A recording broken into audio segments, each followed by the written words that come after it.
And on that note, ladies and gentlemen, the 2025 NFL season, extending into 2026 because of the playoffs, has truly come to an end.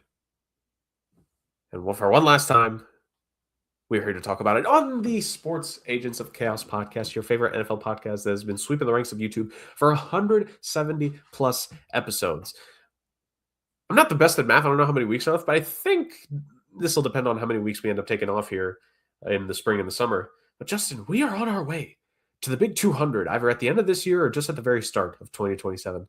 Look how far we've come, ladies and gentlemen. Myself, the Iceman, enjoying the proceedings per usual, and joined by one of my fellow chaos causers here on the program, my guy Justin. Justin, how are we doing? Yes, you. As proven by the fact that you are muted. I would never cause such chaos. I don't know what you're talking about. I'm doing well, man. I could have been a lot worse. I'll tell you that. Oh, a lot of people could have. a lot of people could have, to say the very least. No, what a game! There's many different ways to describe what this past Sunday was, but what a game, to say the very least. But don't worry, ladies and gentlemen. First of all, the Podfather will be joining us here momentarily. Just some light delays on his end before coming in, but don't worry, the Podfather is going to be joining us here shortly on what is kind of a somber wrap up episode to the season, if anything, Justin, because it's like, that game was well decided. I feel come early fourth quarter. I mean, I had a feeling no matter what, but there wasn't a ton in it to really sway me thinking it was going to ever go the other way at any point. It was a thorough performance by the Seattle Seahawks on Sunday's game, and we will talk about that in a bit. But we're going to wait it out until the Podfather is going to join us here. And of course, we're going to be talking about the game itself, ladies and gentlemen, and we're going to do a small look ahead into the spring for both of these teams. Because, Justin, of course, as we know, when the last game is finished, the offseason, I mean, there's the official first day of the new league year. That's really the offseason, most would say, but the offseason might as well begin from this point on going forward. There's so much to look forward to: free agency discussions, the draft. Of course, we'll be doing another mock draft here in the coming weeks, or eventually down the line. It's always a fun time when it comes to the offseason. I feel like the offseason for any sport is kind of like peak time, especially when it comes to podcasting, because we just have fun with it. We just have fun with it. Yeah. I mean, it's a good time to be doing it. It's a good time to say the very least, and especially it's a good time for what was. I mean, Justin, we've spoken about throughout the entire season. I feel like in some way, shape, or form, whether it be titles or actual discussion, it's kind of been the thread of this season. I think the best way to describe this season was chaos. This was a season, like kind of like a season overview, Justin. Like tell me if you agree or not, but like you have a season where you have a team like the Colts who started out such on a torrid pace. They were looking like the best team in all of football for the first half of the season, and injuries and everything taken away from them, which them including sending a 40-year-old quarterback into the fray of things. You have the complete chaos of what was the AFC North. You have the NFC North as well in its own fact. The NFC West was by far the best division top to bottom in football, the Eagles being a fraud of a champion, clearly. And then on the AFC side of things, two teams that people didn't expect to be leading the way ended up being the AFC Championship game. And we spoke about it last week, and it was in the description of last week, but again, I feel like it bears repeating. The two teams in this year's Super Bowl both were not in the playoffs last year. Like overall, this was a season, and when you factor in the idea that no team clinched their division until what was it, week 14, maybe 15? Was that when the first official division got clinched? I think. Like, I don't know. I know it was late. It was pretty late into the season. We had a playoff team or two clinched by then, but it was not until essentially the final weeks, the final month of the season, where the playoff picture was even anywhere close to being like a proper discussion for us. Where in other seasons that when we've done the program, we've been able to have like minor discussions week 11, maybe or week 12. This we had to wait until the very end.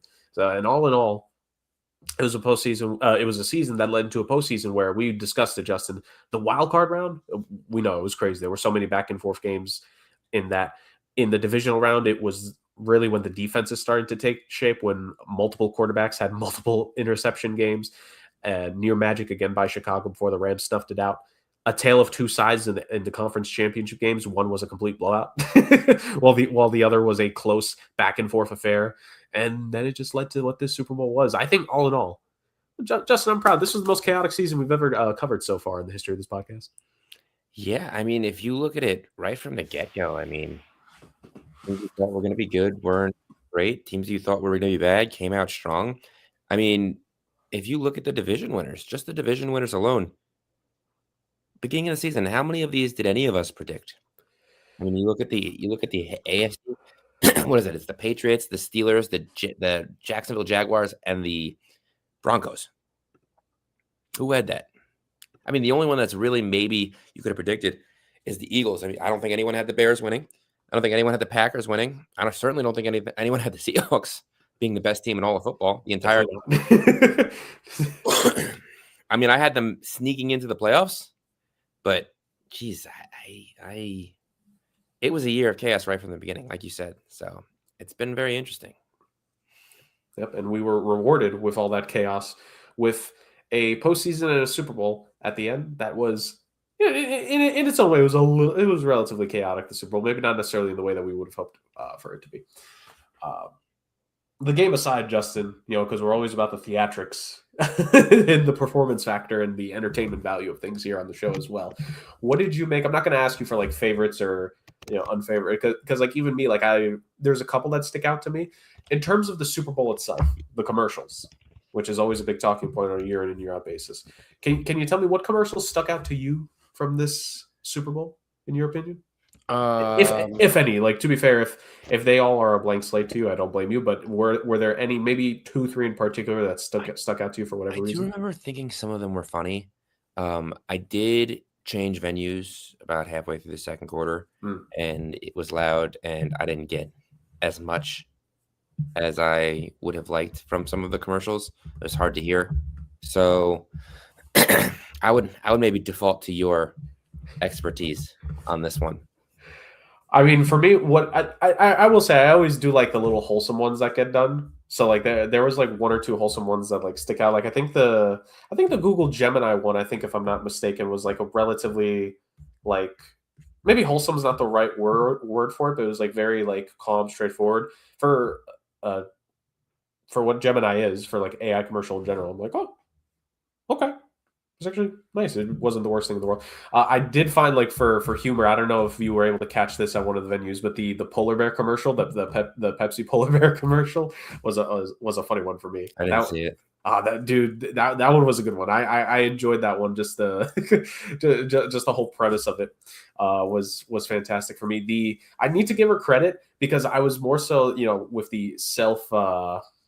With how I am with my own like humor when it comes to myself, the Sabrina Carpenter like Pringles commercial thing, and like how she's like she needs the perfect date and the perfect man, and it was the thing of Pringles, and I just looked at myself like, okay, Pringles can get a woman before me in the year 2026, which, to be fair, I can't even argue. I too would pick a bag of chips or in this case a big tin of chips before myself as well. So I can't blame the logic on that one actually.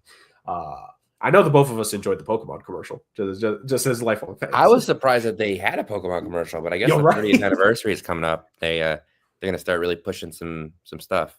Yeah, you got to give them credit. They were willing to dole out a little bit of the cachet to get a spot in the Super Bowl as one of the commercials, which I will say I did have to rewind because I half missed it, and it didn't clock that it was the same commercial at first. I was like, wait.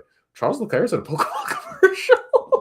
Like, what perfect welding of two of my worlds is this? Charles Leclerc and Pokemon. Who would have thought? And of course he picked Arcanine. of course, dog dad Charles Leclerc picked Arcanine. It was a perfect selection for him right there. That one was definitely a good one. I'm trying to think. There was which beer was it? Was this Bud Light's commercial? The whole horse and the little chick that it was taking care of, the little bald eagle chick. Was that the Budweiser commercial? I don't know. It was a beer. I was in and out of the commercials. I know definitively it was, and we have our commercial expert joining us right here. Normally I wait for you to introduce me and everything, but with me being on backstage listening and you not knowing the damn Clydesdales and the bald eagle, you're an embarrassment to the American population right there. Well, really embarrassing. Thank you. But no, was that not part of a beer commercial? I thought that was part of a... That's Budweiser, dude. Okay. The horses are Clydesdales. Right. That's like the number one thing they're known for. Okay, I was right with the Clydesdales. So I was right. I said Budweiser. I knew it was a beer commercial. Bud Light, which is not Budweiser. You got to get it right. I said two. I said Bud Light or Budweiser. It was one of them. I said Bud. The fact that you didn't even know it was Budweiser and had to second guess yourself is just Clydesdale's embarrassing. usually the Budweiser. Yes. Come on. Remember years ago they had the Clydesdales playing football and there was a zebra doing a replay review, and the end of the commercial was, that referee's a jackass. Nope, I believe that's a zebra. That's like a dad joke right there. No, that was a good one. Yeah.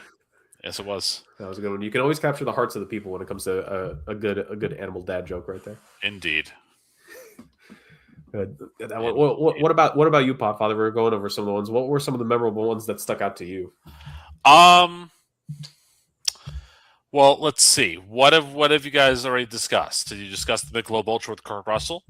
We did not actually. We discussed. I joked. I made like the joke about the Sabrina Carpenter Pringles thing because I got to give that one credit. I actually think there was a little bit of wit in that one. Yeah, that was okay. We discussed the Pokemon commercial, of course. Obviously the Michelob Ultra commercial with Kurt Russell, aka Herb Brooks from Miracle, tied in with TJ Oshie and Chloe Kim, two U.S. Olympic heroes of years gone past.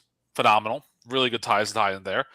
There were some that were like B grades that I kind of thought were actually pretty good. Like Guy Fieri doing Bosch and being like the straight, and then all of a sudden he uses the Bosch tools and then becomes Guy Fieri was pretty funny. I mean, to see the transformation, also the AI of seeing Guy Fieri without his usual blonde frosted tips and everything was a little terrifying, to say the least.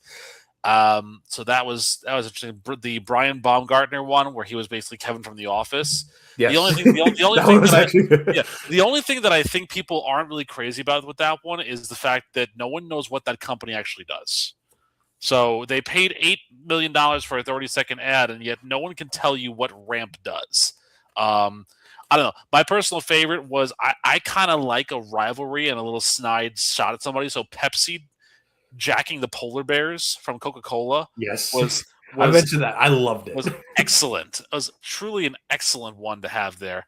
There were some that I really wasn't, quite a fan of. Well, hold on. Before we continue, I was saying we're going to get to those obviously for sure, but because there's one when I saw it, I'm like, I need to know Rick's opinion on this one. Okay. Let's see. You know which one I'm referring to. Do I have any other ones that did you talk about the Lay's one? The Last Harvest? No, we did not. There's a classic one every single year where it's like it tugs right at your heartstrings. Normally, it's the Budweiser ones. And in years past, when Budweiser introduced the little golden retriever puppy into the Clydesdale family, that was kind of every commercial there was a tearjerker and all of that. The one where he gets lost and has to come back home and everything, and then just the one where he's like running with the little pony. The Lay's one though was the what called Last Harvest, the parent-child relationship, and then the dog getting older over the years and whatnot. And then that's like a potato farmer, his last run. Plus the music. I mean, if you're a child of the 2000s and you know Keen and know that song Somewhere Only We Know, you know that's gonna strike all the right chords there.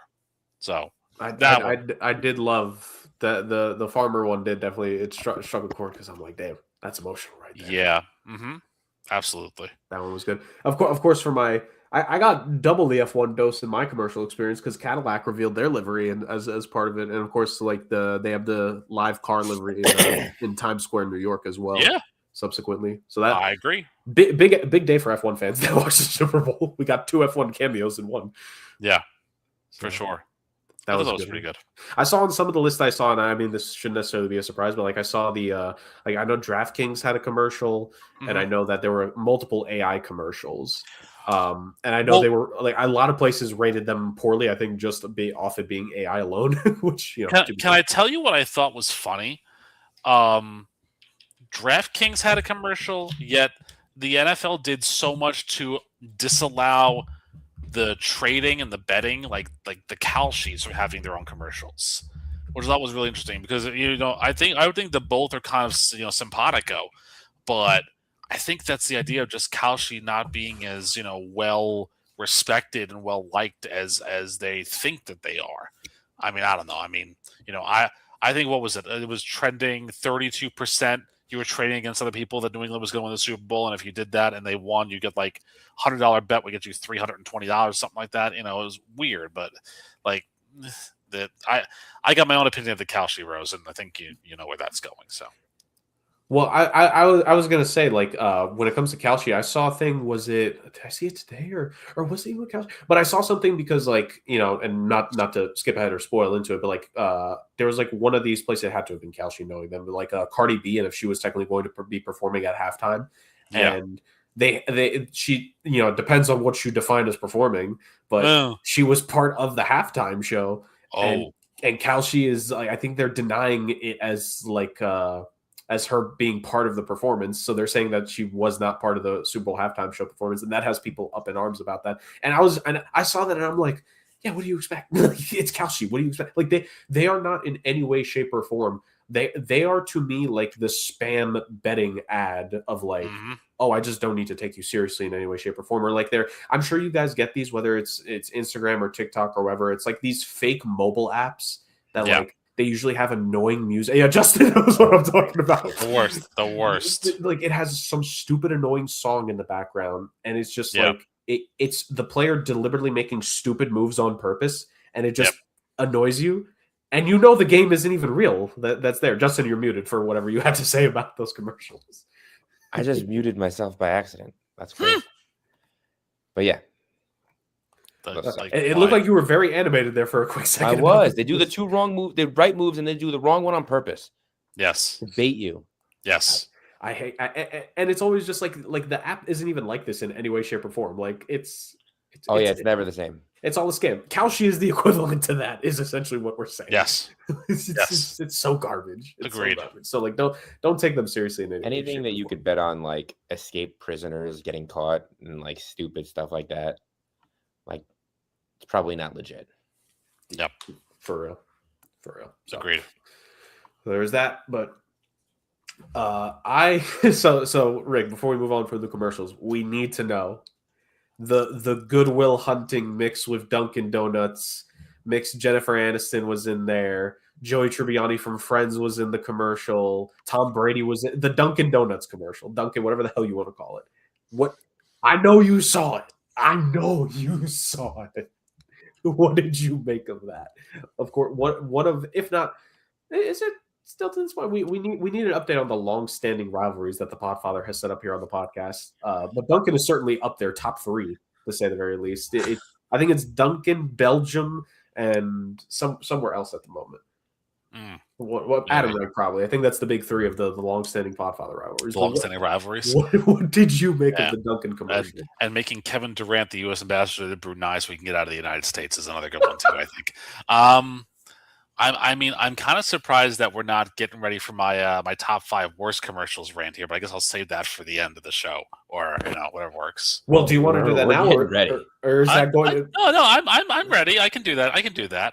But is that separate from the rant podium? Because if it's it was separated from the rant podium, that's for sure. So then, please go ahead. Give us. Well, let me go ahead and just espouse you with this. I never had a problem with Duncan's marketing team. That was never my issue. Like, and their marketing was genius, and it brought back a lot of good feelings and a lot of good vibes to me. And this commercial, with all the '90s tie-ins and whatnot, Urkel was in it. I think Alfonso Ribeiro made an appearance too. Obviously, some of them were more AI cloned of themselves and whatnot. I enjoyed it. It was a nice little throwback thing. It was kind of cool to see everybody back there. The lore of the Jennifer Aniston and the denim overalls and having Tom Brady be her super boyfriend, of the '90s was kind of funny in a way. Jason Alexander making a cool appearance. I didn't despise it. I thought it was pretty good. Like I said, I never had a problem with Duncan's marketing team. Now their food offerings and their coffee offerings are questionable to say the least, but if you have good marketing on your side and you make a good case and a good stance to do something really special, I'm all for it. I think it's excellent. And Duncan's marketing team and I are on good terms. Like I said, the food creationists, not so much. Duncan still sucks. Now, and what else sucked, ladies and gentlemen? Apparently, the exact the people that the Podfather did have an issue with. Because Rick, let's not waste any time. You've teased the people. I guess we know the Duncan one is not going to be on there, but what will be on the Podfather's top 5 worst Super Bowl commercials list from this past Super Bowl? Okay, so I'm gonna make this nice and quick and pretty easy, just because I know we got things we got to work on here. Let's go with number five, which is gonna be starting with Fanatic Sportsbook, because Kendall Jenner is not a good spokesperson for anything. Period. You know, I think, wasn't she the one, or was that Kylie Jenner that was the Pepsi one with the stupid protest campaign ad? I think that was Kendall. Regardless, whichever Kardashian or Jenner it is, they just need to not be around commercials, period, or not be around TV at all. Like, I don't really care about betting on her the sports book that she hawks when she's on a private jet, and also she just looks weird. Like why do you have her on the commercial if she's gonna like look the way that she does? Like, that's stupid to me. So that's number 5 for me. Number 4, nerds, because again, bad choice of spokesperson there. Andy Cohen. Seriously, that's what we're going with in this day and age. It's not a good tie-in, not a good group, and the commercial didn't make any sense to me. I mean, also, like, we're in 2026. Who still eats nerds in 2026? Who still goes to a convenience store, to a shop, a supermarket, and says, you know what, I'm feeling a Nerds rope? Like, who says that still nowadays? Like, I don't think kids today know what a Nerds rope even is. And that's part of the problem. Bad parenting all involved there. Number 3, and this originally wasn't in my top 5, but the more I thought about it, the more I hated it, even though I loved the song that it was. Levi's in my top 5. Some people say it was a great commercial because it was jeans and it was, get up off of that thing by James Brown, the song tied in. But you have to think about the avenue in which you're watching the Super Bowl.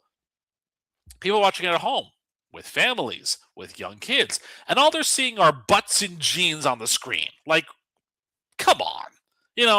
That again, you're selling the product, and fine, I guess the front view would have been a lot worse in some ways, but like, really, we got to see butts all over the place. Like, come on. Like, we can do so much better than that, I think, for jeans. And by the way, I love the jeans, don't get me wrong, but not really a thing. Number 2 for me, this is going to be kind of somewhat controversial, but the ads for upcoming movie trailers. I never really liked a movie trailer as a commercial in the Super Bowl. And to me, the more I thought about Spielberg's Disclosure Day, and it's like he doing Close Encounters of the Third Kind all over again. And, like, everyone's saying, that's great because that was one of his best movies that he ever made. To me, I'm thinking, he's doing Close Encounters of the Third Kind all over again. Like, the guy just came off of The Fablemans, which is a semi-autobiographical movie, and now he's going back to the well with Aliens? Really? And, like, this is what we're doing? Emily Blunt is playing a Kansas City meteorologist of all people? Like, that's the waste of Emily Blunt's talent. I'm sorry. Like, in a year where you had John Krasinski in another commercial, come on. We can do better than that. And number 1, you mess with my 90s nostalgia, you're going to get kicked in the ass. Coinbase, go to hell for that ad. You made us all sing along karaoke for Backstreet's Back and then turn it into a crypto ad. Go to effing hell, Coinbase. Get the F out of here with that nonsense. Clean it up for the kids, unlike Levi's, which they should have done. But not a fan of that. No one understood what was going on, by the way, and then all of a sudden it turned into a Coinbase ad, which is one of the worst crypto trading platforms out there, period. Like, nah. Get out of my Super Bowl ads. Red Solo Cup, feel free to party. That was a little mini rant for all of you. And that's just a preview of the rant podium. so, ladies and gentlemen, if the commercials were separate, it's going to be a rant podium to end all rant podiums later. But that being said, we've had our fun when it came to the commercials. Do any of us really have any thing to say about the halftime show?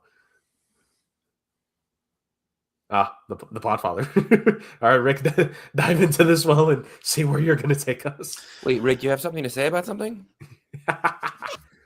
I mean, listen, if you enjoyed Lee Brice and Kid Rock and all of that, that not that halftime show. You mean the actual one that everyone actually watched? The one that apparently I saw earlier today.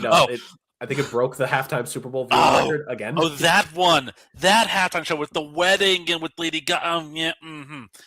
Yes. Well, do I really want to be controversial? No, not on this one. Well, no, not in the way that you think I'm going to be controversial. I'm not really a frequenter of the music, to be honest with you, so I'm not going to go off of that aspect of it. I have a legitimate question, just for those who actually, and this is not to throw shade at anybody, a legitimate question. Could this guy actually sing? Or is it just like a rap, like hip hop sort of thing? What was I supposed to be anticipating or hearing or expecting? Because I didn't really know what to expect coming from this halftime show. And that's more on me. As somebody who's not frequenting of the music, and I get that.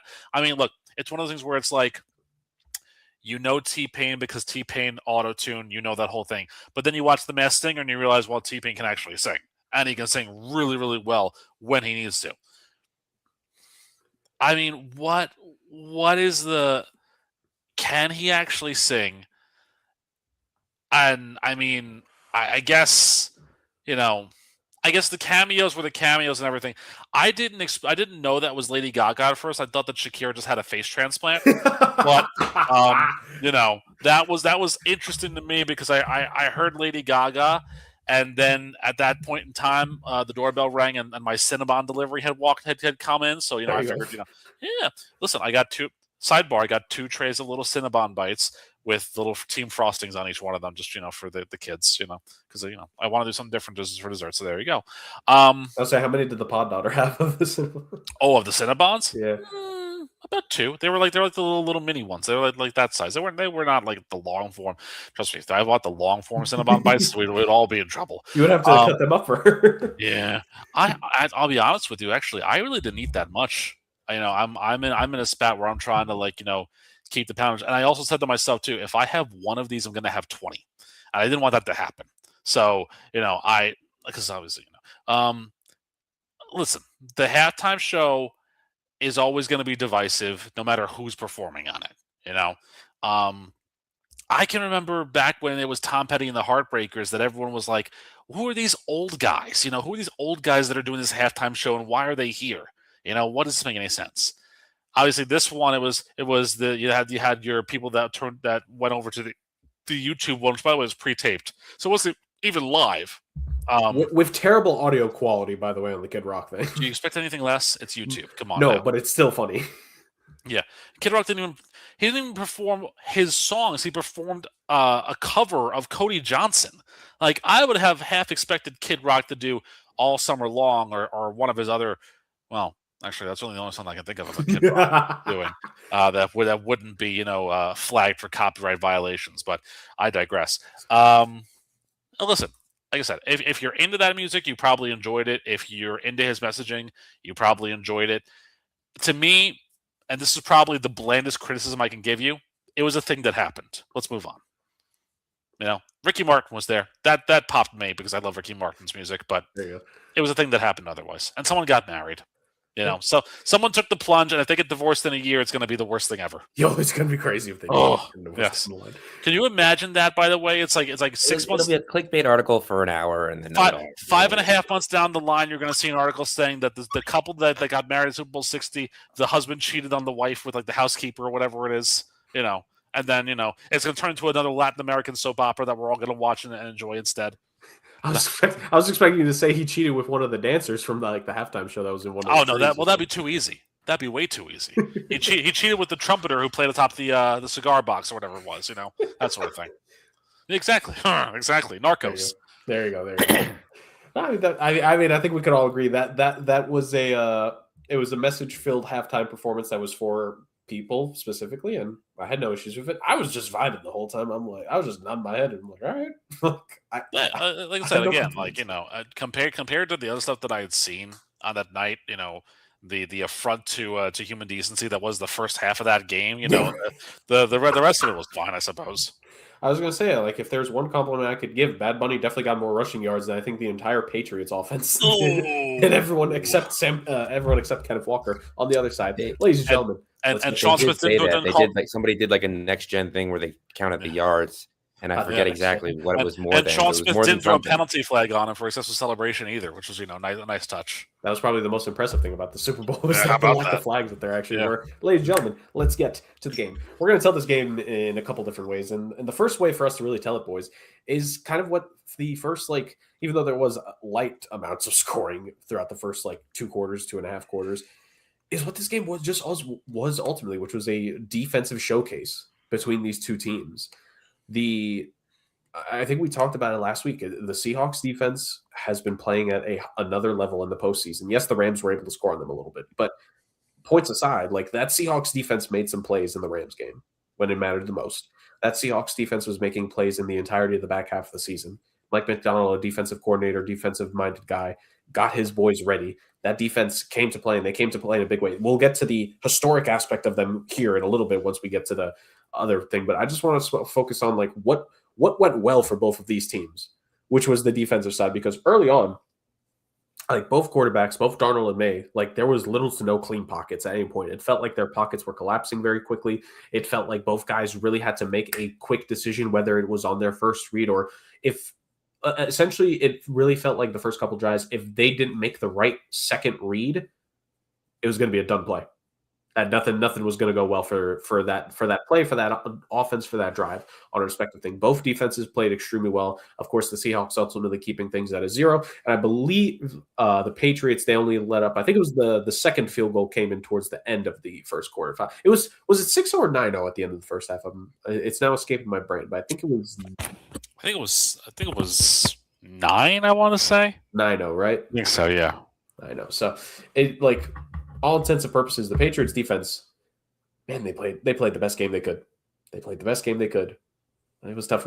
Justin, I'll throw it to you first. What did you make? We'll start in the first half and then we'll translate it into the second half here. Just looking at the first half by itself, what were your impressions, reactions, and like everything that was the first half of that game? Well, I would say that the Seahawks did come out with a great game plan. It was unfortunate for them that they couldn't get in the end zone. I would say that pretty much the entire first half pretty much just goes to Jason Myers and Kenneth Walker, clearly. If it was not for, what's his name, on the Patriots, Gonzalez, that would have been a much, much bigger point differential in the first half. He played an excellent game the whole way through, including some very good saves in the first half. But, I mean, the Patriots defense did a good job in bending and not breaking in that first half. And unfortunately for them, that was only the first half. Yeah, indeed. It was both sides that were able to stop some things, but especially that Patriots team that defense had to do a lot of cleaning up and a lot of damage control ultimately, because like you mentioned there, Justin and Rick, between the two teams, it was the Seahawks that had a lot more of a semblance in the first half of any kind of offense compared to the Patriots. Both teams' first drives relatively went well. Both teams had 8 plays on each of their first drives, which was 3-0 after it. But then afterwards, you had 4 consecutive punts between both teams going before the Seahawks were finally able to get back with their own field goal. And then they had another field goal towards the end. And it was 9-0 there. I want to give him credit here, Rick, and then I'll throw it to you with this prompt, and then you could speak on the first half from your own right. I know people make the meme about him and with Chris Collinsworth, and was he going to mention Patrick Mahomes or not on the broadcast, which I think, to be fair, I don't remember him referencing Patrick Mahomes actually in any way, shape, or form. I don't think he did, so we got to give him some credit there. But I think one thing he mentioned, and if he did say this in the first half, it was early in the third quarter in reference to the first half, where between Sam Darnold and Drake May, the advantage was clearly in Sam Darnold, because even though offense was hard to come by, Sam Darnold was just doing the little things here and there to give the Seahawks just that bit more of an edge in the first half, to where a few of their drives were actually able to result in something. Whereas Drake May was just getting overwhelmed and he wasn't able to do against the Seahawks defense what Darnold was able to do, which was just avoid. Because to Darnold's credit, he avoided at least 2 sacks, I feel, in both halves that were nearly there. So, Rick, that prompt to you, of course, the defense is the stalwarts. There was 9-0, but the differences of what the offenses did to one another and how Seattle just did that a little bit more compared to the Patriots. Well, that's the difference really between, the third overall pick in the 2018 draft versus the third overall pick in the 2024 draft. Sam Darnold has that, veteran experience. And it's honestly weird to say veteran experience now because, we can still remember him as a rookie for the most part, but when you're in the league for as long as he has been, you tend to see things and you tend to kind of, get around the block a little bit. And he was able to kind of manage this properly, manage expectations very well. They did the little things right, like you were talking about.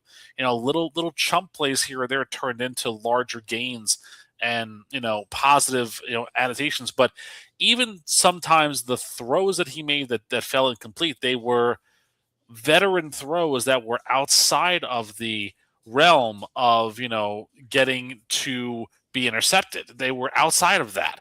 He'd throw it away from defenders, and even though he threw it a little bit longer than his receivers could, if they had an extra step, they would have gotten there. I think that's the difference there, is that he wasn't really putting the ball into too much danger too often, to my knowledge. Whereas Drake May kind of looked like a second-year guy. He looked like an in over his head 24-year-old.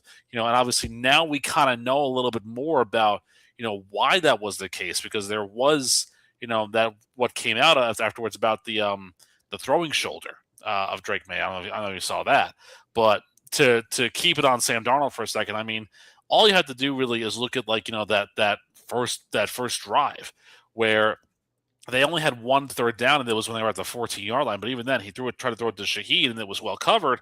But still, it wasn't a throw that was dangerously away from being intercepted. It was a throw that was to a receiver, but far enough away that it wasn't going to be, picked off of that down low. And obviously that is where Jason Myers came into play. I think Darnold did all the right things here, like you were saying. And even though it wasn't his shining game, even though it wasn't the game that I think he wanted to have, I could imagine he wanted to break Kurt Warner's record in his hometown, for passing yards. The fact that he was able to win and play mistake-free football all night is a testament to how good he is and how far he's come since the Adam Gase days and since the ghost busting days, basically. Yes. From seeing ghosts to busting the ghost, he did a pretty good job. And it was, if it wasn't on that first field goal drive, it was on the second one where Darnold, one of his completions on either second or third down was in an extremely tight window, where it's like, kind of like you mentioned, Rick, the experience factor of a younger Sam Darnold probably wouldn't have been able to complete that pass. But an older, more savvy Sam Darnold, which you got to give a lot of credit to. He's worked with some of the best offensive minds in football just over the last 3 years when you think about it. Clint Kubiak, who now we know what his future is. He is officially the Raiders head coach going forward.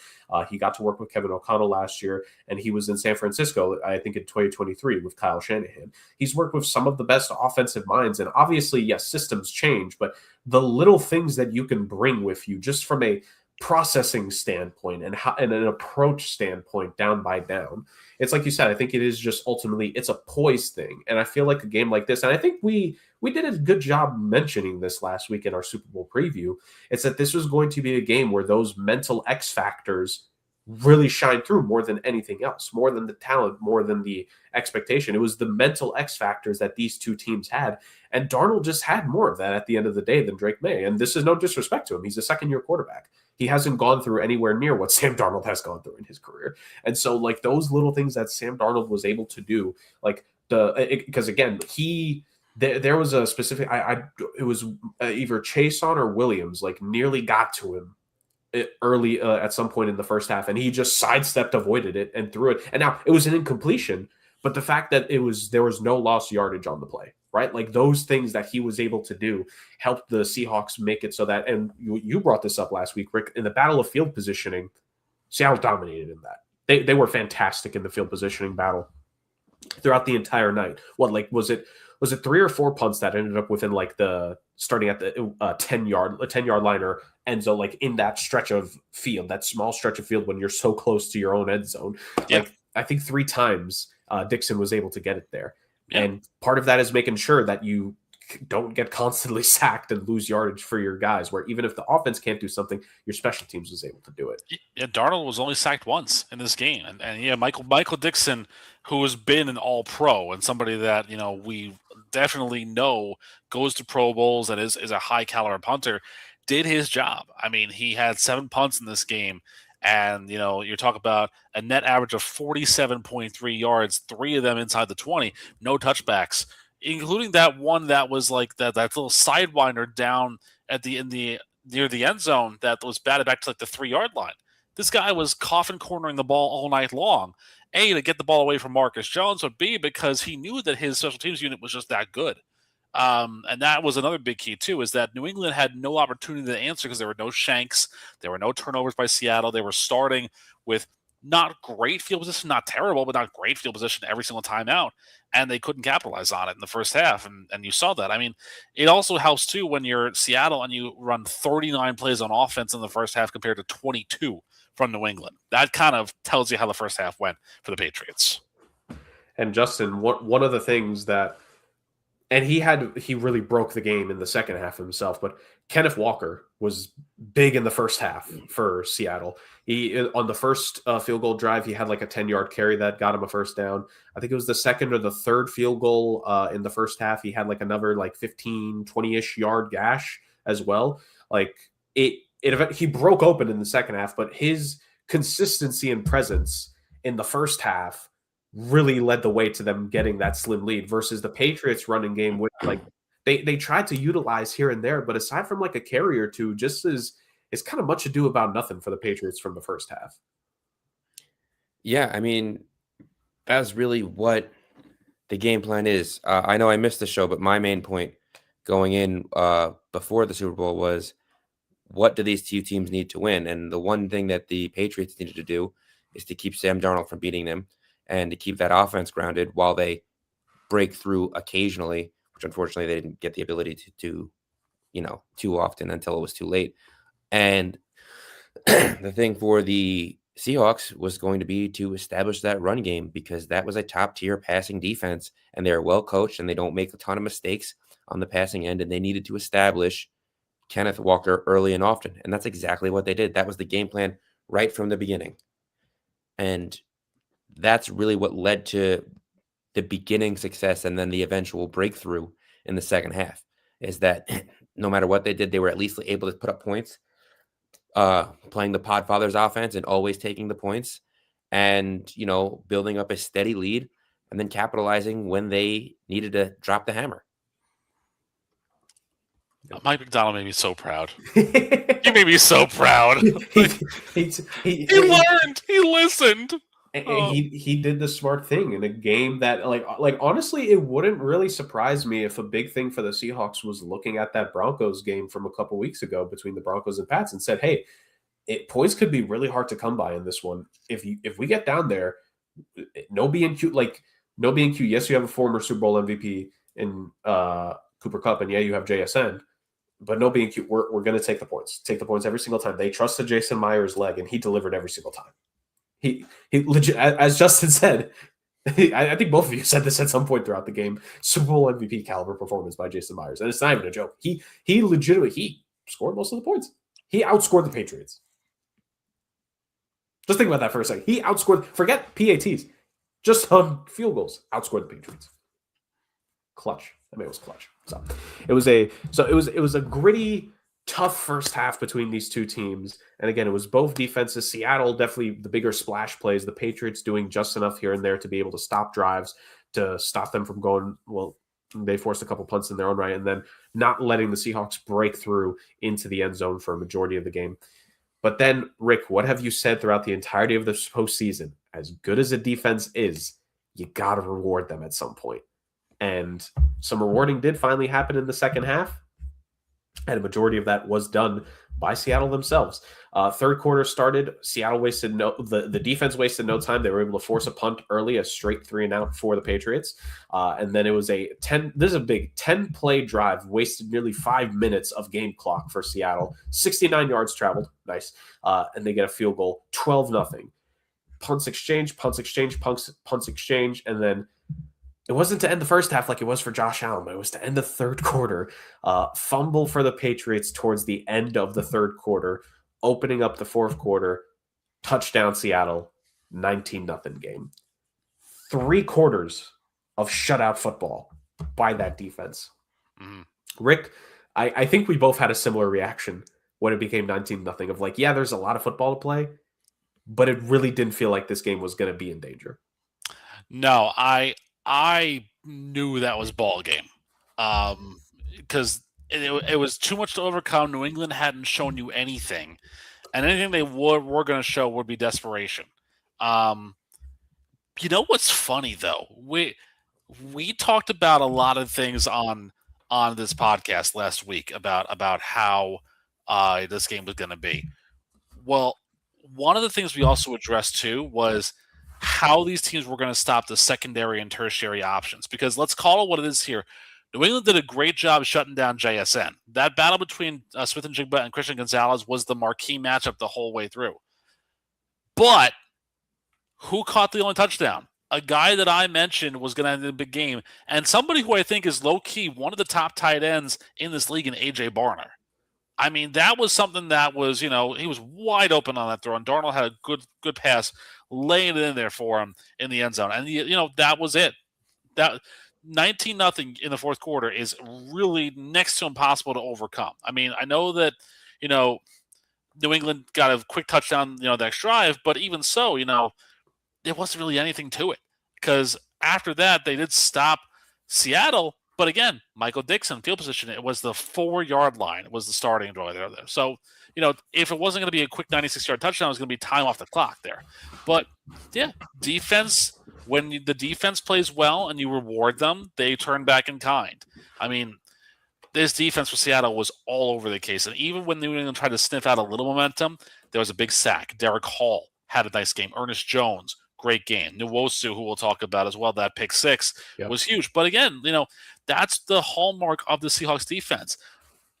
Like in the NFC title game, they struggled, and they didn't get to Stafford, and that's why he had the game that he had, which honestly sealed the MVP vote for him, I think. But this game against Drake May, ironically, the runner-up, they came to play. They sacked him 6 times. They made his life miserable in that contest. The Seahawks defense was as advertised, and that's really the best you can say, is that they are one of the best defenses of NFL lore over the past quarter century, and maybe the best defensive performance we've seen in a Super Bowl since 2000. I mean, I know the Broncos defense in Super Bowl 50 earned some lore and credit, but come on, the Ravens defense, the Bears defense, the Legion of Boom. Now you're going to talk about the dark side, I think they call in this one, and they were good, man. They were really, really good, and scary too, how good they were. You could honestly argue this was the best defensive performance by a team since the Legion of Boom themselves. Like, with that no-fly zone Broncos team being like the only one that can match up to it.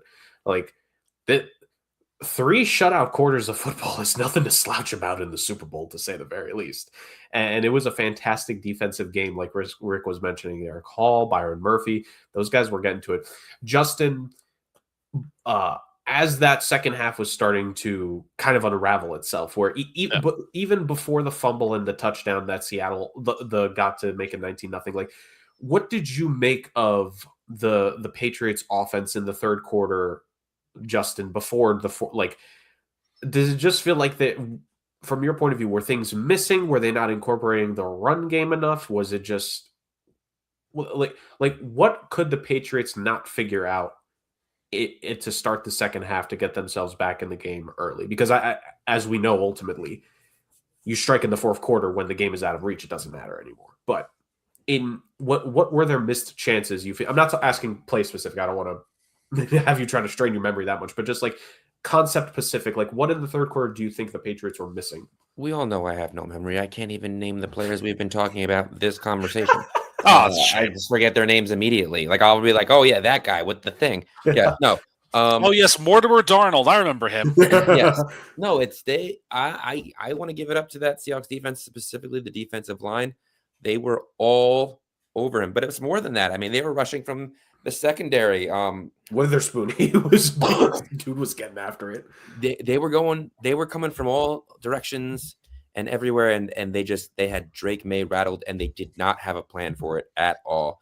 I know that that one poor kid has become a meme now for having Will a rough Campbell. time blocking. Yeah. But again, whose name I don't remember. But it's funny because like I'll be talking to my friends at a bar at some point and be like, "Yeah, what's his name?" Like I'll say the name and I'll know all of that, but at the moment when I need it, it's gone. Naturally, as per usual in life. Yeah. So yeah, I mean their offensive line was just at one point. At each player was a revolving door. They got past someone at some point, at every point, especially in the third quarter, and they really just they couldn't get it going. They couldn't get the receivers open in time, and it's just that's really a catalyst for a poor quarter. Yeah, poor quarter, poor game. Like we've seen great quarterback, and I'm talking about all-time quarterbacks and what happens to them when you take away everything. Like we've seen this happen to Mahomes twice, right? The year before in that Eagles Super Bowl relatively, but even especially in that Buccaneers Chiefs Super Bowl, or that Bucs defense, very underrated defense. Want to give them a shout out there, but that Bucs defense made Mahomes' life just torture. It was back-to-back games where it's like the most pressures in that postseason were performed by that Buccaneers defense against Rodgers in the NFC title game, and then against Mahomes and the Chiefs in the Super Bowl. And this Seahawks defense just did that here. In that blowout against San Francisco, and kind of like you mentioned, Rick, like they weren't really able to get to Stafford at that same caliber, except for maybe one occasion. Didn't even necessarily finish in a sack, but they got the job done there. And then they just absolutely like that Patriots offensive line. Look, they're young. Will Campbell, I feel for the kid. He's gonna have to bulk up a bit in the offseason. I feel like he still had a good rookie year overall, but just a tough postseason for the guy, because even forget revolving door. They felt more like the door in the tunnels of the subway. You just push, like you don't even want to go through the rotator. You just want to push like that door and open it. Because there were, I think, 2 of the sacks. It was basically the Patriots O-line being pushed into Drake May. Like that's how dominant and physically just overwhelming the Seahawks defense was. And that's why, to Rick's point earlier, and that's why like I want to give credence to the no-fly zone, and I want to give credence to that Bucs defense from when they won the Super Bowl. But like that's why I gotta say this may have been the most impressive defensive run by a team, because they just absolutely, like, 2 of the 3 games, a couple plays were the difference between 2 shutouts in a 3-game span. One of those being in the Super Bowl. Like this defense came to play. They balled out. Witherspoon, right? Like he came in with the quarterback blitz and he got one of the sacks in the first half. Murphy was strong in this one. He got 2 sacks along with Hall. And this team was extremely close. They temporarily tied the Super Bowl record before it was ultimately called back, because they got a pick 6. Because like if there was anything else to just put the feather in the cap for a defensive performance, it's not just the pressure, it's not the drives you're stopping, it's not just the sacks, it's the absolute amazing job that your defense gets rewarded. Uchenna Nwosu with the 45-yard pick 6, and that one right there sealed it up. The Patriots, they did score one more time after that, but we knew that was all she wrote, to say the very least. So dominant effort by the Seahawks defense overall. Got to give credit where credit was due. Like, again, Sam Darnold, we've said he did what he had to do. He did a good enough job, but that defense came to play. And another guy who came to play, Kenneth Walker. At the start of the postseason, there was concern. It's like, Charbonnet went down. The depth is not there. Can Kenneth Walker carry the load? And he said yes. He did. No, in any way, shape, or form, no hesitation. Fantastic. At least 100 yards total from scrimmage in every single game in the postseason. And 2 of them, he had well over 100 rushing yards, including this one. Justin, I'll throw this one first to you, actually. Super Bowl MVP, 135 yards on the ground with an extra 26 through the air.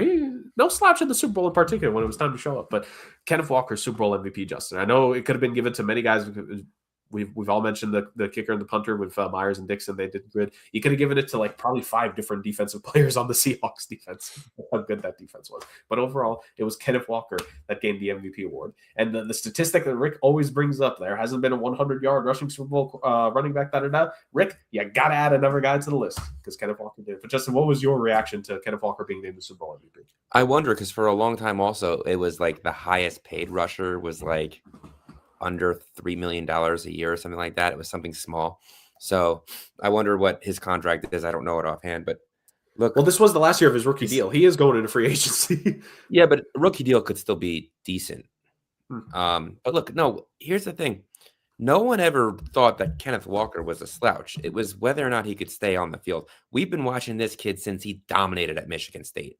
I mean, I'm not a big college football guy, and I remember him dominating at Michigan State. We all knew he was going to be a top running back coming out. We all knew he was going to be successful when he was drafted to a team that could dominate on the run like the Seahawks. And it took a second for them to fix that offensive line and really get him going. But he is a dominant runner when he's healthy, when he's at 100%. And there's very few teams that could stop him. This didn't surprise me. This was the only leg of my parlay that I hit, was Kenneth Walker over 100 yards for the game. So he is a fantastic runner. They brought in Charbonnet for that 1-2 punch to give some breaks for him so that he's not taking as many hits. And so he doesn't have to go take every goal line possession where it gets more physical. And it was very successful. And Charbonnet is also an excellent running back, which made it such a great 1-2 punch. But Charbonnet is as good as he is, and he can be the guy on a lot of teams. Kenneth Walker was always the guy for me on this team. He was always the best running back to me on this team. He was always the best runner. He was always the best guy out of the backfield. And I'm not surprised that he had his biggest game in his biggest game. Yeah. You know what I mean? So in good for him. I'm happy for him. I'm proud of him. He did a great job. And I don't really have anything else to say about it. I mean, he was fantastic. Yeah. Now, Rick, the two of us being the massive hockey fans that we are, right? We know that in the NHL playoffs, it is the postseason MVP award. It's not just for the Stanley Cup final. You could very much make the argument that even if the NFL changed it up to a postseason MVP award, Kenneth Walker still could have gotten that trophy because, like I said, 313 rushing yards and 104 receiving yards throughout the 3 games and 4 touchdowns, all done on the ground. Whether you want to say it was the postseason or whether you want to say it was just Super Bowl, Kenneth Walker, an MVP performance like very few have done before him. Well, this is how you walk into free agency, right? You want to, basically tell teams, hey, this is what you're getting. You're getting a 1,000-yard rusher who was the unstoppable force behind the Seahawks, dominance. Defense aside being what it is, Walker's got a pretty big resume here for teams to pay him a lot of money. But he's a very humble guy. I think that he's one of those guys that, he will not look to, take the credit for it. He is a very team first type of guy, which you want. You want that for, your running back, your star. But he can be a little selfish here. This was the Kenneth Walker postseason without question. And it just is a testament to the fact that this is a guy who, was drafted second round, was, in the trenches there in Seattle, had a couple down years, and then they brought in Charbonnet, and everyone thought, well, this could be the end of Kenneth Walker as we know it, and what a fall from grace, what a disastrous pick that was, and then he just responds the way that he responds. This was the revenge tour that Kenneth Walker truly needed, and I mean, it's just a testament to the fact that, like you said, we talked about how many guys in the Super Bowl era since 2000 had rushed over 100 yards. We also talked about the only guy to rush over 110 was Michael Pittman back in that 02 Bucks year. And now you have Kenneth Walker doing it. It was arguably one of the top 2 running backs to rush for over 100 yards. Of course, Frank Gore being the other one, I would say. But the way that Walker just sliced and diced and just dominated, and it wasn't even just the way that, his overall total, it was the way that he ran. It was absorbing the contact. It was, dare I say it, there was some plays there where he looked a little Derrick Henry-ish, where he was like, slow to move first, viewing the line, viewing the blocks, and then taking it outside or busting through the hole for 7 or 8. Very patient, very methodical running, and that paid dividends. He had some great runs in this game. That's why his longest run was 30. Could have been 49 had it not been for that holding call. But I mean, listen, I know. But listen, what it was what it was, and that's why Kenneth Walker was Super Bowl MVP because, Jason Myers had a great game. I think he was your second choice, but Walker was the guy that really paid dividends to help the Seahawks keep the drives going and get in those spots for Myers to get those field goals, and you can't ask for anything better than that if you're Kenneth Walker and the Seattle offense. Great job by them. Yeah. Great job by them. Great job by the team, the coaching staff, everyone. Super Bowl champions. The most superb Seahawks. Yeah? Superb Al Seahawks? No? Oh, okay. Fair enough. But the most superb team at the end of the 2025 NFL season is the Seattle Seahawks. They are your Super Bowl champions. They host the Silver Lombardi Trophy, and they get to very much enjoy an offseason filled with just greatness overall. And what the year of redemption, Rick, this was the year of redemption for champions. John Cena redeeming himself to be a babyface to end off his WWE career. Justin redeeming himself and getting his very much waited for SAOC pick challenge. And the Seattle Seahawks against an old foe. This is not the exact same team. How wild it would have been if this was somehow Belichick and Brady still, but against the team that defeated them in the Super Bowl many years ago when they were trying to go for back-to-back. This was that franchise, and they beat them. They got sweet, sweet revenge, to say the very least. So, as Rick's bottom line says, well, now what? What do we talk about? Kind of a light thing. So we're not going to have too long of an episode today, ladies and gentlemen, but we're going to do a very small preview going into the offseason for both these teams. And let's start with the winners. Let's start with the champions that they are, the Seattle Seahawks.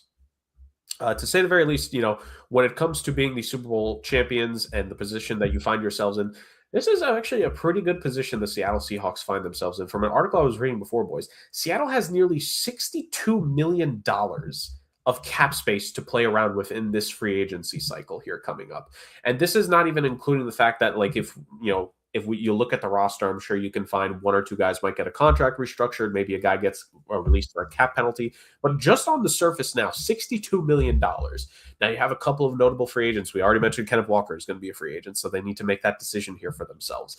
But Rick Woolen is going to be a free agent, and Rashid Shaheed, their trade deadline pickup, is another notable name who's going to be a free agent, along with a handful of guys on the defensive side of the ball, including Kobe Bryant and Boye Mafe. So a couple guys there being that'll be hitting free agency. But this is a Seahawks team with that cap space, as I mentioned, and they have their first their pick in the first 3 rounds of this draft. Very notable that a Super Bowl champion, they didn't have to sacrifice any first or second round or even third round draft capital in the year they won the Super Bowl. So they've won the Super Bowl, they have a good amount of cap space, and they have their pick in the first 3 rounds of this draft to replenish and continue to help this roster. Early signs and thoughts on what the offseason could look like for them, Rick. You don't need to, we're not asking for anything crazy specific, but what do you think should be the mindset of Seattle in this offseason? I mean, as much as fun as it is to say to run it back, because you do want, to run things back like that, you have to be methodical with these, re-signings and then, find the low budget, flyers and value where you don't re-sign guys. I think you can view Kenneth Walker as expendable because you have Zach Charbonnet if you want to view it that way, but I wouldn't. I would make every play to keep him around as like I would for, Boye Mafe and Kobe Bryant as well. I think guys like Rick Woolen and Rashid Shaheed can be a bit expendable. I think you can part ways with them if they get a better offer. I mean, obviously Woolen was part of that defensive secondary unit that was incredible through the year, but you can always find another great corner in the draft, or a great edge in the draft or anything like that can help you out. I think on offense, aside from Walker, they have good spots. They have obviously you got to see what Cooper Kupp's deal is. If he wants to come back for another year, I think that's a big key there, because if he does, then you've got JSN, Cooper Kupp, AJ Barner, Jake Bobo can be another option there. You can find a later receiver. You can take a flyer on a guy, another guy. You can bring someone from a practice squad. The key is that they have 4 picks in the draft. They have their pick in each of their first 3 rounds, but they only have 4 picks in total. So you have to be careful with how you're picking. The last time that I can recall that a team had 4 picks in the draft was Miami. And that was the year they took Skylar Thompson in the 7th round, which wasn't really a great choices there. But John Schneider and Mike McDonald are going to be very methodical. They're going to be very careful about who they select in these picks. And I think they're going to restock. I think they're going to replenish, where they lose.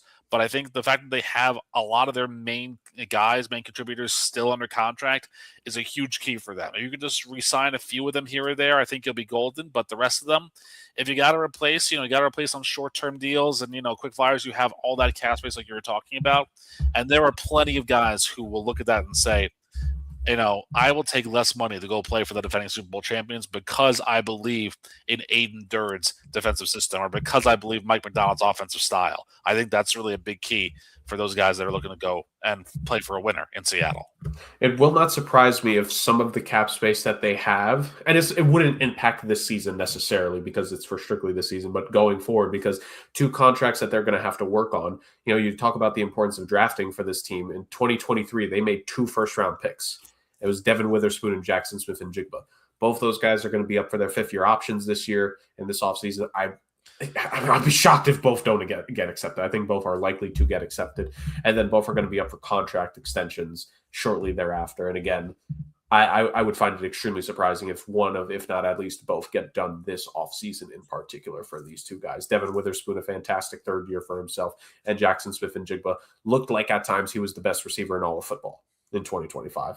So it's going to be interesting. But again, those cap hits will be 2027 and beyond that, because 2026 is the last year of their rookie deals. Now, granted, cap hits can be moved around and all that. This third, and that's for the salary cap experts to figure out. But it will be interesting to see what John Schneider does and how quickly he tries to get business happening there with those guys, in the likelihood that their 5th-year options do get accepted, which again, I don't see either one being declined necessarily by Seattle.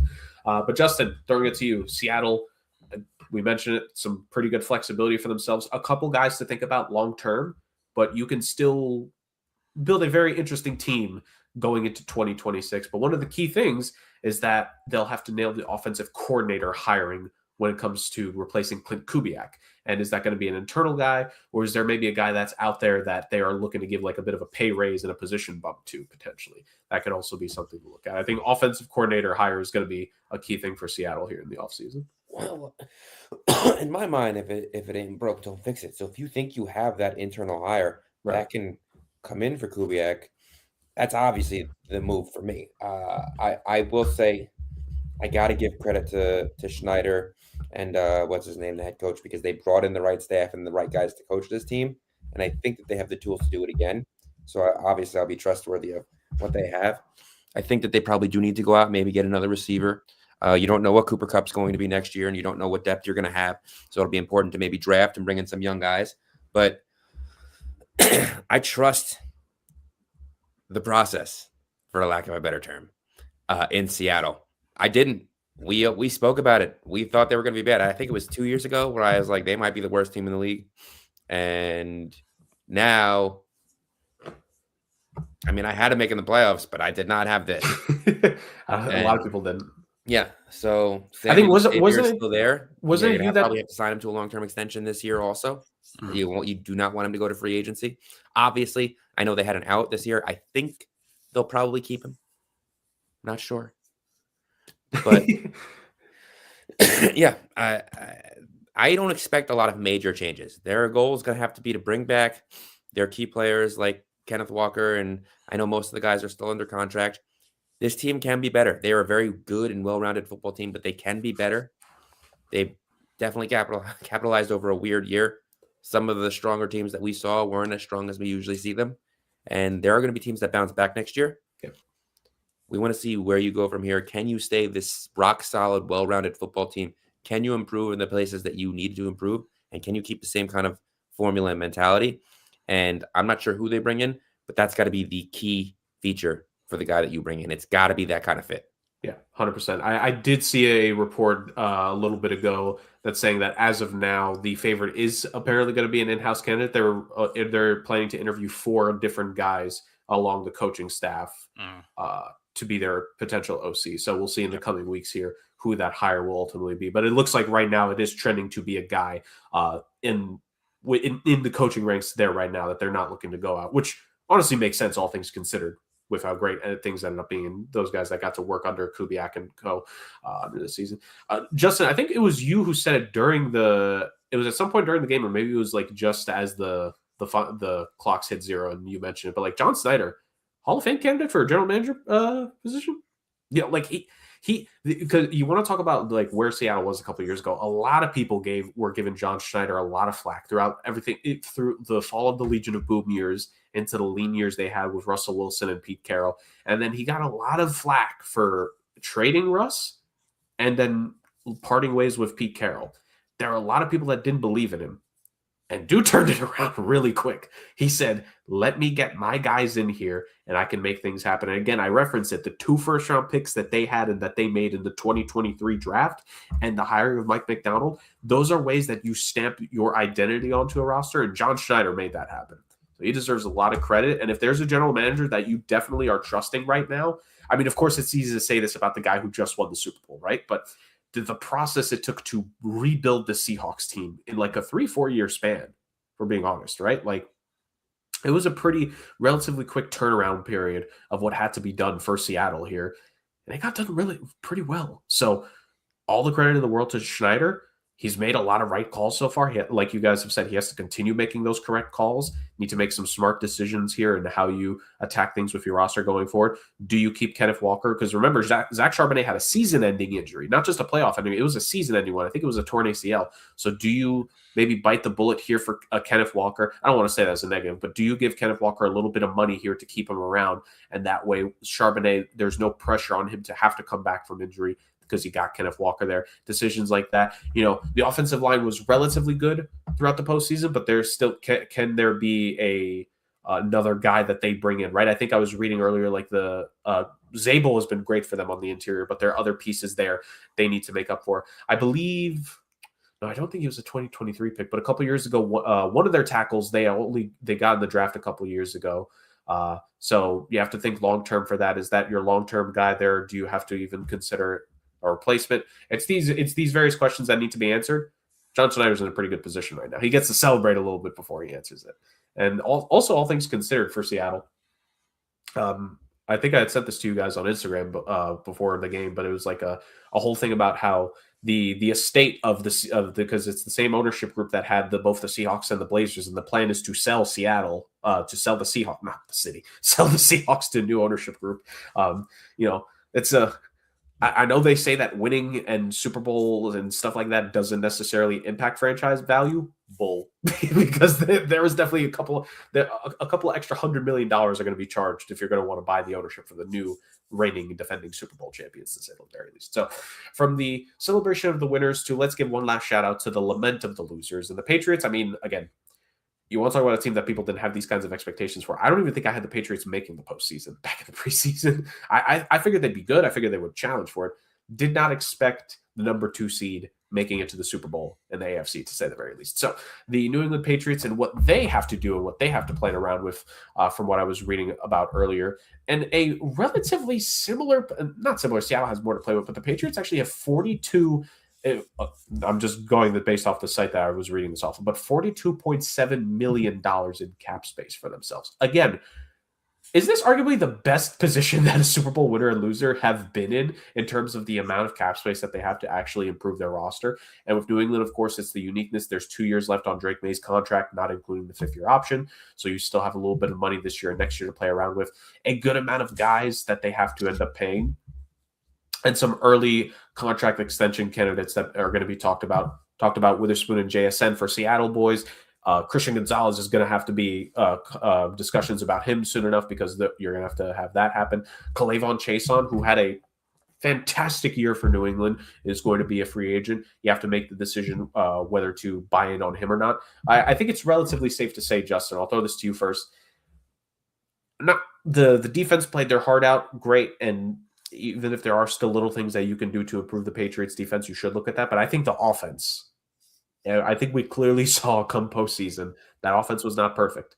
And there need to be some things done offensively when it comes to the Patriots in the offseason to improve this team. If they want to, you talk about Seattle and it should be proving yourself next year. The Patriots have to very much do the same thing.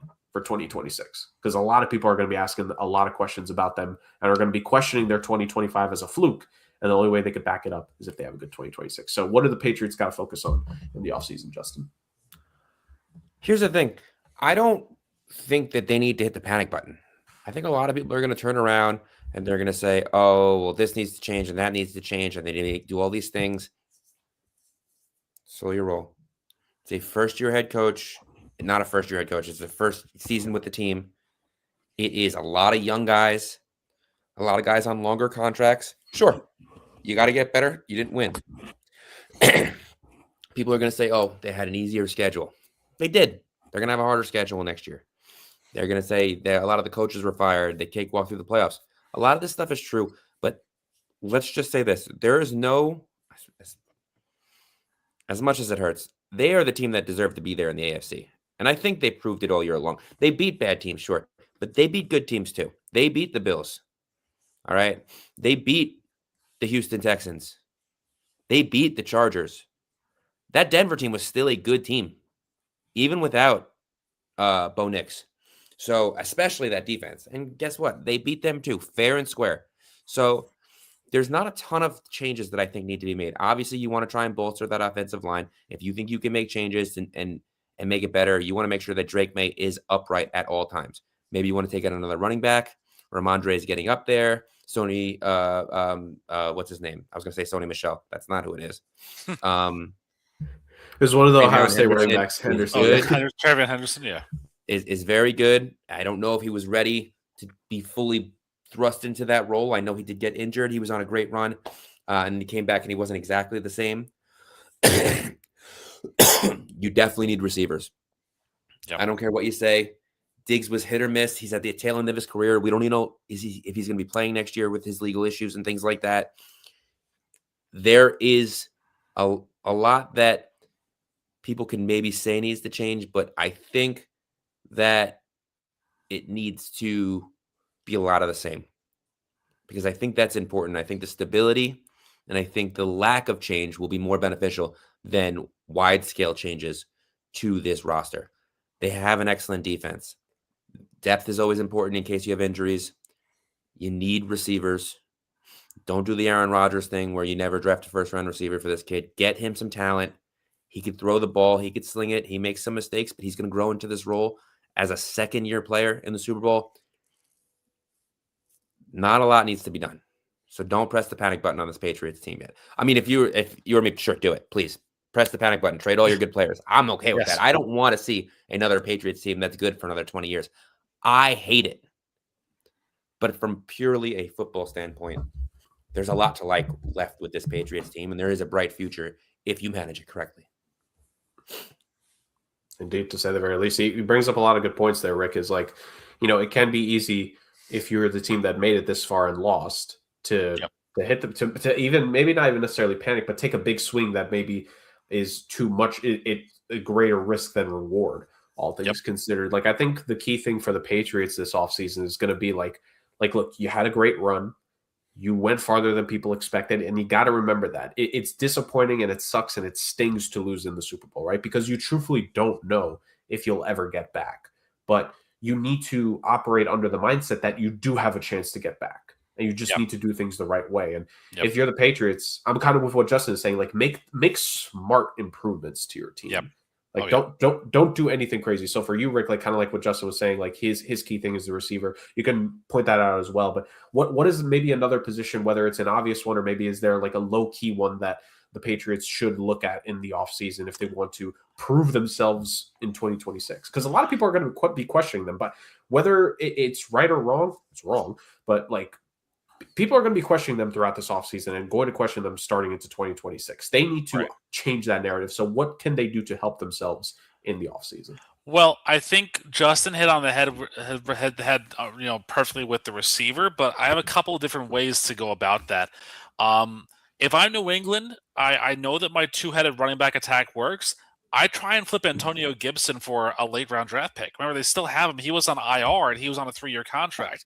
He's 27. He's still got good years on him. You could try and flip him for like a 4th or a 5th round guy and maybe get another pick in there. That way you can draft another receiver or another player. That way you can work on that aspect of it. Yeah, your running game wasn't spectacular, but right now you've got a crowded room because you have Stevenson, Henderson, Terrell Jennings, who I think they picked up 2 years ago in the draft, and also was on IR. So you've got ability to kind of flip some, unnecessary pieces that are there in order to either maybe keep K'Lavon Chase on or chase somebody else in the draft possibly because that cap hit will go away. We talked about Will Campbell a bunch, left tackle, but remember, Jared Wilson was also a rookie starting at left guard. So though that left side line, that blind side of the line for Drake May was all first-year guys. So maybe try and get a veteran, left guard, and they're not saying left tackle. You're not replacing Will Campbell right away unless you're moving Will Campbell to right tackle. Because remember, Morgan Moses is 34 years old. It's probably time for him to go. They have Marcus Bryant, but he's a fifth-round draft choice, a couple of years ago. He might not be ready yet. If you flip Will Campbell to right tackle and maybe bring in a left tackle in the future or a veteran left tackle to help out at least in the interim, maybe you can make that work, and I would say that would kind of be a big key there. The Patriots do have 7 picks. They have 1 pick per round. So maybe they could mortgage a few of those picks, later on picks to move up and get another 4th round or another 3rd round selection there. Like Justin was saying, be smart with your selections, not exactly, blow things up, but kind of, keep an eye on what's out there. The defense was great. The defense really held their own. Again, holding a Seattle offense to just 9 points in the first half, 3 field goals was solid. They bent and they did not break. So maybe in the draft, you try and add another defensive edge or another, defensive interior piece to kind of stuff up the line a little bit more there. That could be a big key. Austin Hooper's a free agent, but you have Hunter Henry, so if you want to keep Hooper around, that might be a low-budget option to keep him, as a continuity option there, but you don't necessarily need to do that. I think there's little tweaks here and there that this team can make, and I will also say this, for their sake, damn, does it feel good to have an actual GM who's not Belichick trying to draft his own players again, If you're a New England fan, you have somebody else who's thinking about that instead of Mike Vrabel doing everything at once and just ruining it for everybody. Justin's point is true. Obviously, he doesn't want to see any success that's there. But if you're a Bostonian, you kind of have that idea of, what can we do? How can we see what needs to be done? Maybe it's a case where you do, like Justin was saying, you go to free agency, you look for somebody. Or, maybe there's a trade you can make that kind of blows things up in the offseason. I did see an article recently that did say that one of the big moves that could be made in the offseason could be a team trading for Justin Jefferson. Maybe New England uses some capital that's there to say, well, we're not going to have Diggs because, like Justin said, because of the legal ramblings and whatnot, but why not replace Stephon Diggs with Jay Jettis and call it a day? Because Drake May to Justin Jefferson, it's a terrifying prospect, but something that I think Patriots fans might be a fan of.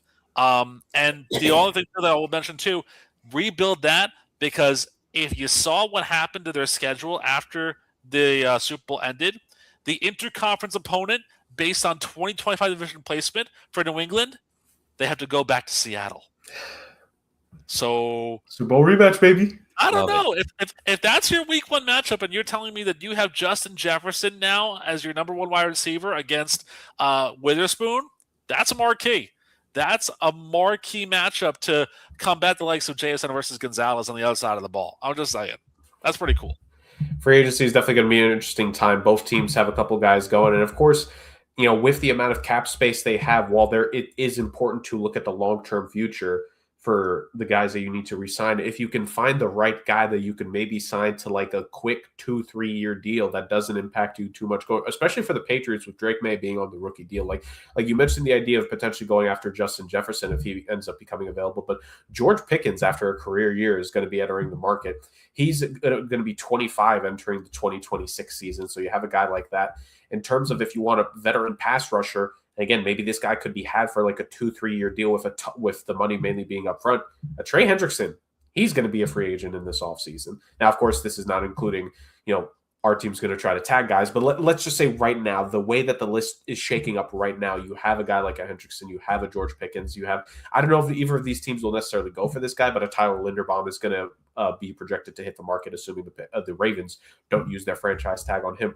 If you want like an underrated guy that you want to try to help like build himself back up, for this next season. Jalen Phillips is going to hit the market. He's had some pretty decent seasons in his own right, all things considered, right? Brees Hall in terms of like running back punch, Rasheed Walker of the Packers offensive line, Braden Smith for the Colts offensive line. Like this is there's no massive superstar name in free agency, but there's a lot of really good players that teams could try to go after depending on who ends up hitting the market. And maybe for both these teams we've mentioned, the Seahawks have their picks in each of the first 3 rounds. The Patriots have their picks in all 7 rounds.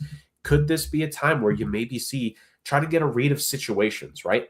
Like if the Seahawks do deem that maybe Cooper Kupp isn't worth it, if they can't negotiate with him and get him to come back, how important is it that they make sure they can bring back Rashid Shaheed, but also then bringing in another guy there? Looking at the middling teams that maybe just barely made the postseason or they missed the postseason altogether, where are there situations where you could take advantage of a 3rd, 4th, 5th year guy and you could bring him onto your team and maybe it'll only cost you a 4th and a 5th or a 3rd and a 6th kind of deal? Those are the kinds of deals that both of these general managers are going to be looking at to improve their teams around the margin. Because I think for all intents and purposes, the cores for both these teams, a lot of pieces are relatively there with just some tinkering in certain aspects and some big moves in the other ones, to say the very least. So for the Seattle Seahawks, the Super Bowl champions, and for the New England Patriots, the runners-up, I got to say for all intents and purposes, it's a pretty good position to be in either way in this one. Cap space, good roster set, plenty of guys under contract with a number of guys who honestly, they're going to be there for the long term. This is a relatively fantastic position to find yourself in at the end of the day.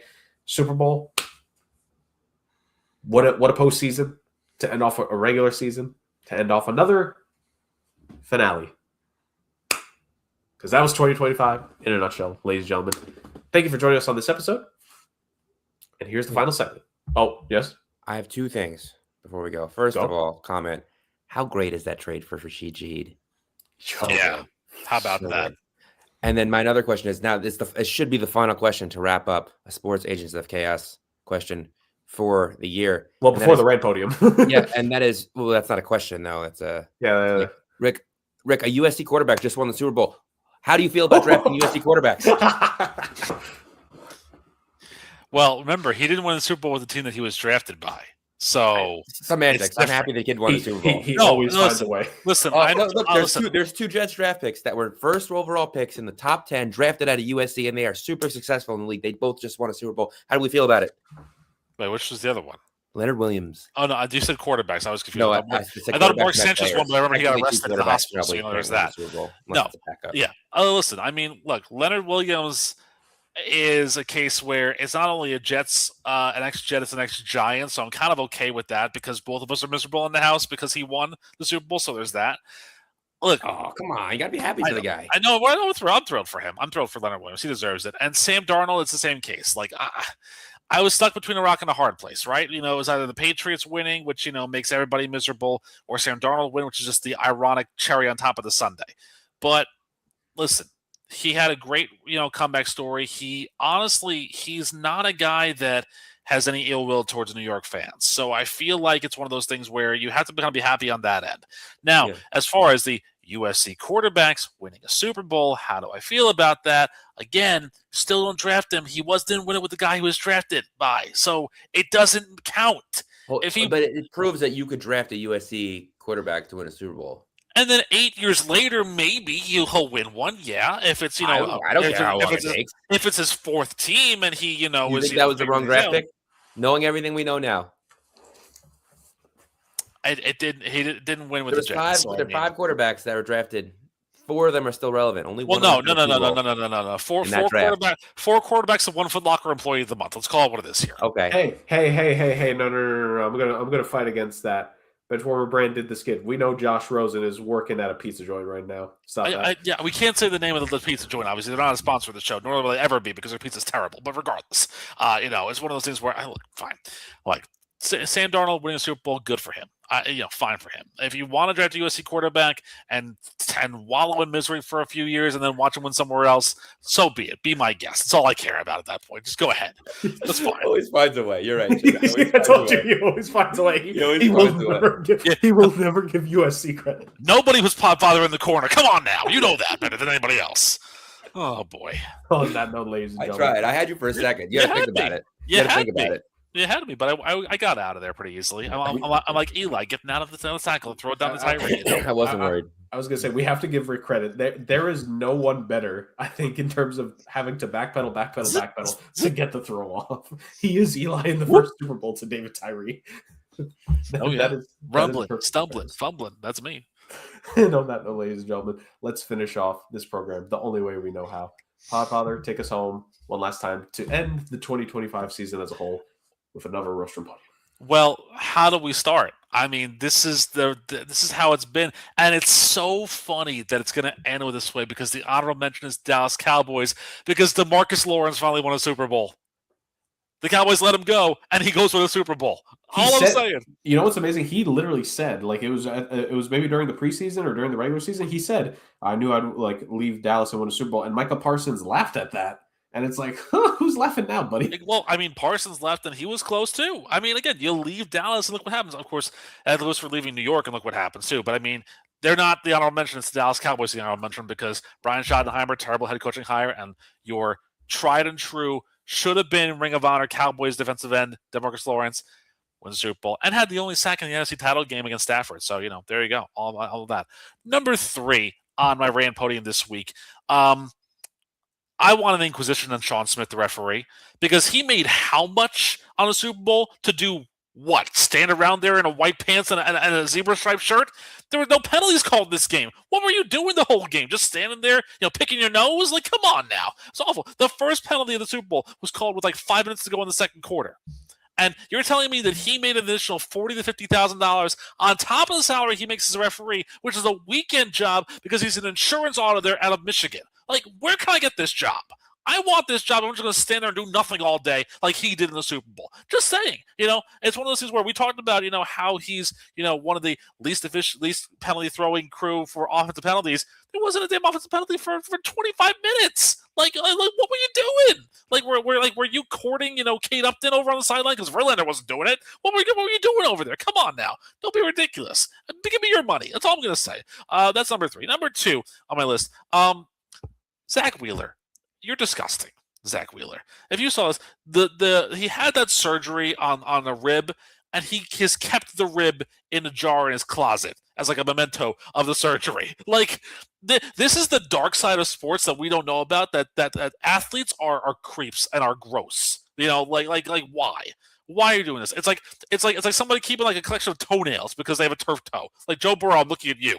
Or someone keeping their kidney stone because it's a memento of like the time they were in the most pain. Like I didn't keep mine, so I don't keep yours. That's all I'm gonna say. Like, don't be gross. But Zach Wheeler's a weirdo anyways. But that's neither here nor there. And number 1 on the rant podium, I want to go back to the Super Bowl for a second. What in God's name was Kevin James doing? I know it was a movie thing and related to that, but like, why there? It's akin to when, if you remember the 04 World Series, because they were filming Fever Pitch, Drew Barrymore and, of all people, Jimmy freaking Fallon ran on the field after the Super Bowl win for the Red Sox. They were filming something for the movie that nobody saw. Because nobody saw Fever Pitch. You didn't see it. You didn't see it. I didn't see it. No one saw it. A stupid movie. But like, why are we doing that in the Super Bowl? Why is that like the teaser trailer for this whole thing? It's just like time and place, buddy. Like, you wasted all that time on a Super Bowl seat for somebody else who was probably a diehard Seahawks fan who wanted to go see the game, but no. Kevin James's fat ass had to be sitting there doing a solo mio nonsense. Like, ridiculous. Like, I'm sorry. Like, that irritates me because it's a waste of a Super Bowl seat. And it's a waste of time and a waste of energy, and could have been better used getting a lineman for Drake May to be protected by instead of having been sacked 6 times in that game. Kevin James would have been a better blocker than Will Campbell was. That's all I'm going to say about that. And on that note, ladies and gentlemen, shout out to Kevin James as an offensive lineman, I guess. That just about does it. Oh, should I break news from that? Oh, okay, hold on. Wait, ladies and gentlemen, big breaking news from our games master. Huge breaking news. The Kansas City Chiefs have hired DeMarco Murray as their running backs coach. Huge news. Huge news. We're making it live, as we always do. Would have been funnier if he would have been the running back and not just the running backs coach on it. I did read it twice to make sure. You had to. I mean, he probably still could He's be a better little than. old for him, but He's probably still better than the running backs I currently have on my roster, anyways. I mean, Fair to say. God forgive me. Things considered. Oh boy. Ladies and gentlemen, on a red podium into breaking news as we know it. Thank you for joining us on this week's edition of the Sports Agents of Chaos podcast, the final edition that'll cover anything related directly to the 2025 season. Because starting from the next time we come back to you, we're going to be focusing all in on the 2026 offseason, which will lead up to the 2026 season. Free agency to talk about, the draft. We're going to have plenty of fun with some games this year. The goal is to finally have ourselves at least one episode surrounding the Hall of Fame. No, a couple weeks ago wasn't it? But that is the hopeful goal of this offseason. We're going to have plenty of fun here during the spring and the summer of the Sports Agents of Chaos podcast of 2026. But thank you all so much for joining us on the journey of covering the 2025 season. We know with the times and all that, it hasn't always been easy, but whether you watch us live, whether you watch us back, whether you have gone back to watch all 171 episodes of this program, which if you have, why, but thank you. So for all intents and purposes, thank you for joining us on this one. That is another season closed in the books, but with every book that closes, the next one in the encyclopedia is to be written. And 2026, that's going to be a fun one to dive into. So on that note, thank you so much.